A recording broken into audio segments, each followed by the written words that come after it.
Dr. Serulle, if you can, there you go. I see you've unmuted. Can you, wait, you muted back up again. Can you unmute? All right. Do you hear me? I can hear, yep, we can hear you. How about, do you have, can you turn on your camera? Oh, wait a minute. I'm trying to. It says the host has to stop the video. Oh, Megan, can you go into the participants? Let me see if I can do that. Hold on a second. Yeah, let me see. Yep. Let me see if I can turn on your camera for you. I think I can. Yeah, it says you can't start your video because the host has stopped it.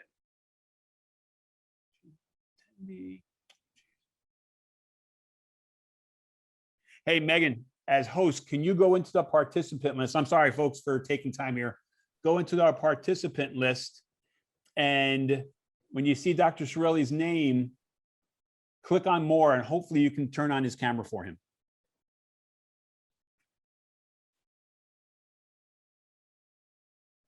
You know, Dr. Serulle, in the meantime, I think we can ask a few questions.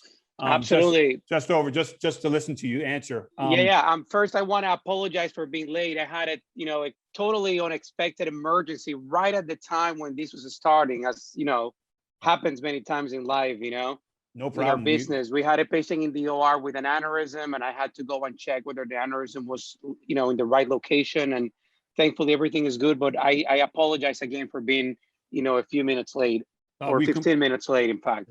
We completely understand. Thank you, actually, for joining us after the emergency. So we No. Thank you for having me. This is very exciting. So I have a question. It wasn't on the question list that we went over, but when I saw your title, Director of Neuroendovascular Surgery, at Phelps Hospital, what is a neuroendovascular surgeon? Can you describe to us what you actually do? Yeah, absolutely. It's a great question. So, traditionally, if you look at historically, we have accessed the brain by cracking the skull open, basically, by doing a big hole in the head, and then we can go into the brain and do stuff.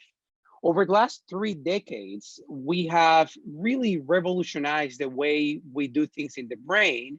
And we do now a lot of things going through within the artery. And hence the name endovascular, meaning that we treat diseases of the brain going from within the artery. What it means is that we don't need to make a big hole in the head.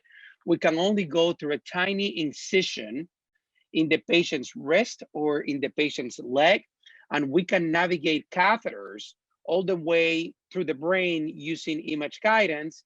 And that way we can cure diseases that before would have been either incurable or would have been very hard to treat, or would have been extremely, extremely risky to treat, because you would have had to, as I said, crack the whole head open.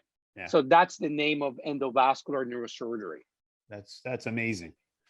So let's get down to the basics. We're right in the middle of American Stroke Month. So the first question, basically, and it's a really, I'm sure there's a million answers to this, but what is a stroke? Yeah, so a stroke is a broad term that we use to refer to two different things, broadly speaking. A stroke is either lack of blood coming to your brain because there is a clot, there is an occlusion, so you don't get oxygen, you don't get nutrients, or the opposite, which is when an artery ruptures and you have bleeding in your brain.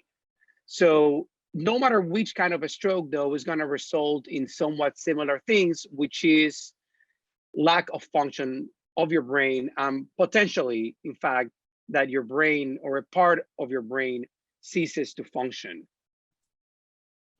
So when we think of stroke, are there different types? Absolutely. So two broad types of a stroke. One is ischemic, which is lack of blood going to the brain tissue. And the other one is hemorrhagic, which is bleeding in your head because an artery or a vein has ruptured. Okay. So why is it so important to understand the signs of a stroke? Well, we always say in a stroke that time is brain. So every minute that the brain does not receive oxygen, you have millions of neurons dying. So the importance of detecting the stroke very quickly is because we can bring the patient to a hospital and that patient can get treatment as quick as possible, which means that we are going to give the patient the best possible chance for the patient to recover. So time is brain, important to detect these symptoms very quickly, because the quicker we act on the patient with a stroke, the better chances we are going to have. So why is it so important to get to the hospital on time? Well, it turns out that a lot of the stuff that we do to save a stroke tissue, it's very time dependent. Every minute in the brain counts. It's not like that in many other parts of the body, but in the brain, it becomes very critical that, in fact, if you have a stroke now, let's say at 12:20 p.m., and you have an occluded vessel, if we can open up that vessel at 1 p.m., it can make a dramatic difference compared to opening the same vessel at 7 p.m. today. Those 6 hours can really be a deal breaker and determine whether, in fact, the person who's suffering the stroke can be having a normal life following the stroke, or be completely disabled and end up the last days of their life in a nursing home. So it's extremely dramatic, the kind of results we can get when we treat these strokes in a timely fashion. So let's talk about the warning signs, right? I mean, they're probably the most important for if anyone's, with somebody or and someone's experiencing a stroke. Is FAST, the acronym FAST, is that still usable? Do we still use it? Does it still help? Absolutely. It helps. It helps a lot, in fact, because it really tells you which are the symptoms that we have to be watching out for. When we think of FAST, we say F for face. When you start seeing any facial droop, any facial asymmetry, when the patient's smiling and you notice that the smile is not symmetric, that's F for face. A for arms, when the patient starts to develop weakness in the arm, the patient is eating and can no longer, grab the fork, let's say, with the right arm, weakness in the arm. S for stability, the patient can no longer walk normally. You step out of your chair and you try to walk and you're stumbling, you're not being able to walk normal. And T, talking, you are no longer talking normally. You have slurred speech, or even worse, you cannot even say a word sometimes. So that's the acronym FAST. Is extremely, extremely helpful when it comes to for us to to spot those very early signs of the stroke. And I want to thank Jennifer for sharing a little bit of her story in the chat box, and we're happy that you were able to get to the hospital. Hey, there you are. There I am. Yeah, finally. Quickly as you did. So, I mean, thanks for sharing that. Yep. So, Dr. Serulle, let's talk a little bit about warning signs and symptoms still. Are they the same for men and women? Yes, I would say that, regardless of whether you are a man or a woman, you are going to have very similar symptoms of a stroke. You may have different risk factors depending whether you're a man or a woman, depending whether it's a hemorrhagic or ischemic stroke. But in terms of the warning signs, in terms of those things that we describe with the FAST acronym, are going to be very, very similar. So stroke prevention, is stroke preventable, number one? And number two, what role does high blood pressure play in that prevention? Yeah, great question. So the answer to the first question, it is absolutely preventable. It's a preventable disease, and we need to be aware of the things that we could do to prevent a stroke. First of all, and that's going to tie us to the second question about high blood pressure. High blood pressure is one of the single most important risk factors for a stroke. So controlling your blood pressure is extremely important to prevent a stroke. Smoking. Smoking is a big risk factor for a stroke as well. So we tend to say, quit smoking, control your blood pressure very well. If you are diabetic, controlling your diabetes is going to be an extremely important factor as well to decrease the risk for a stroke. Obesity, high cholesterol, lack of a healthy lifestyle when it comes to exercise and to eat, well. So I think if I were to summarize it, yes, absolutely preventable. And the kind of things that we need to do to prevent it is control our blood pressure, don't smoke, control your diabetes if you are diabetic, control your weight, eat healthy, and exercise. So let's go. I want to stick with the high blood pressure for a second. Yeah. Through COVID, a lot of people have probably stopped really going to their doctor for certain visits, for physicals, for, we had a campaign, Don't Die of Doubt. People weren't even going into the hospital at some point when they were feeling like they were having a heart attack or maybe even a stroke. Absolutely. So is it important, do you think it's important for people to monitor their blood pressure at home? I think it is absolutely critical to do that. And it has to be done within the context of follow-up with their PCP. So I would have to say that, nowadays, especially with telehealth available and a lot of other resources that we have, you should be in contact with your PCP, have a good plan for blood pressure control and monitor. And I think that don't let the guard down when it comes to high blood pressure. It's not only you're preventing a stroke by controlling it, you're also going to prevent heart attack, and you're going to prevent a bunch of other, illnesses. So if I'm taking my high blood pressure, if I'm monitoring that at home, at what point, and say the numbers aren't getting any better, at what point do I alert my doctor that, that this is happening? Maybe they're not getting better. Maybe they're getting a little worse. What's the guidance on something like that? That's a great question. So I think, we have to be aware that the blood pressure measures that we take can fluctuate throughout the day. So what I would say, if you're monitoring it and you see that your values do not come down to the baseline that you are supposed to have, and let's say you go to your PCP and you know that your blood pressure should be 120/80, and it's been 120/80 over the last, few weeks, let's say, on your medication, and out of the sudden you start having 140, 145, 140 again, and after 2-3 days it's like that, I think is a time that you get an appointment and you of course come back to your doctor and have that conversation, because it means that your blood pressure medication probably or very likely needs to be, modified. Okay. Which number is more important than a blood pressure number? I think that both numbers are important. So I would say changes in either or should prompt you to really talk to your PCP or your doctor and kind of like look into, modifying the blood pressure medication. Okay. So now I want to talk a little bit about after stroke. Right. So heart attack rehabilitation is pretty well known. How important is stroke rehabilitation, and when should it start to be, to be optimal for the patient? Is extremely important. I would say it's one of those things that could really determine whether you're going to recover or not. It starts on day one of the stroke, in fact, and that is the importance of coming to a place which feels comfortable and has the capacity to treat a stroke patients.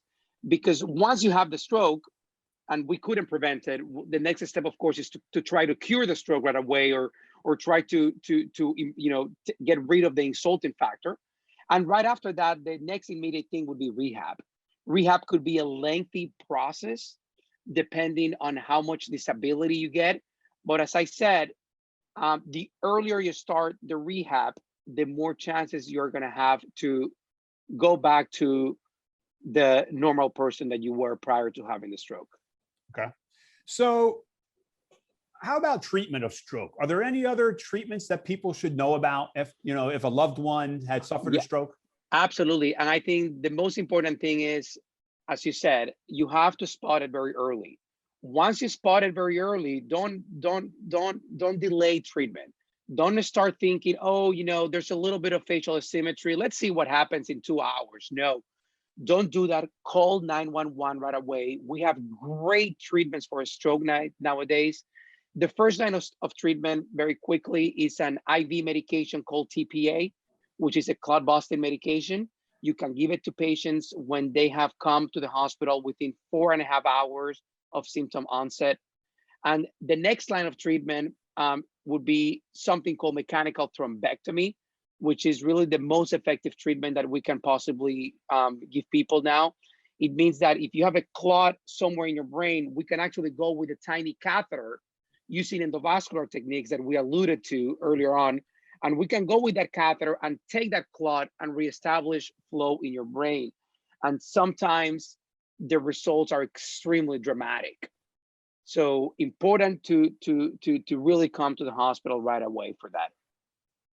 So we had a couple of questions from a viewer actually before we got started, and their question was, what are the tests, or are there tests that could be taken as preventive measures for stroke? Yes, there are tests, and a lot of them are targeting risk factors. As I said, monitoring your blood pressure is going to prevent your stroke, monitoring your diabetes, monitoring your cholesterol, extremely important. And then monitoring your carotid arteries. Sometimes, we do carotid ultrasounds, making sure that your carotids are not, diseased. And yes, I think following your yearly physical exam and following through with that should really cover most basics when it comes to preventing a stroke. How about baby aspirin? Should people over a certain age take baby aspirin, or one baby aspirin a day or something, or half a baby aspirin? Baby aspirin has been shown in all scientific studies that is preventable. It's a medication that prevents a stroke. I wouldn't say that universally we always start taking aspirin, because we all may have other preconditions that may prevent us for that.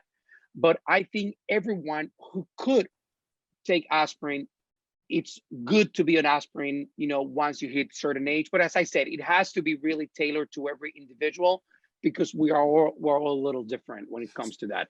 So the guidance basically is talk to your primary care physician before you start taking an aspirin every day. Absolutely. Absolutely. I know we've squeezed in a whole lot of questions here in a short amount of time, so I thank you very much. No, this is great. My last question, basically, I have two, I think, but I'd like to leave people with a kind of a call to action. What could they do for the rest of Stroke Month that has, 2 weeks left? So is there anything people should do? It doesn't even have to be through May. It could be through the whole year, to make sure they're taking care of their health, to avoid, and I know we've touched on this, but I think it's important for people to hear this a little bit, to avoid seeing physicians like yourself or neurologists or ending up in the hospital with a stroke emergency. Yes, I think we touch up on it. If there's one take-home message that I want people to be aware of, is please do all you can to prevent a stroke. And as I said, control your blood pressure, lose some weight, eat healthy, lower your cholesterol, don't smoke. Now, the next thing that I want to emphasize is, because sometimes even controlling all these risk factors, we're going to have patients with a stroke, because, it's not 100%. The next take-home message is, if you have a family member around you, or a friend, or someone around you that you think is having a stroke, please call 911. If we catch it early on, there's a lot we can do to actually get you back to normal. So please don't waste any second. Call 911 right away, come to a center, and let the experts take care of you.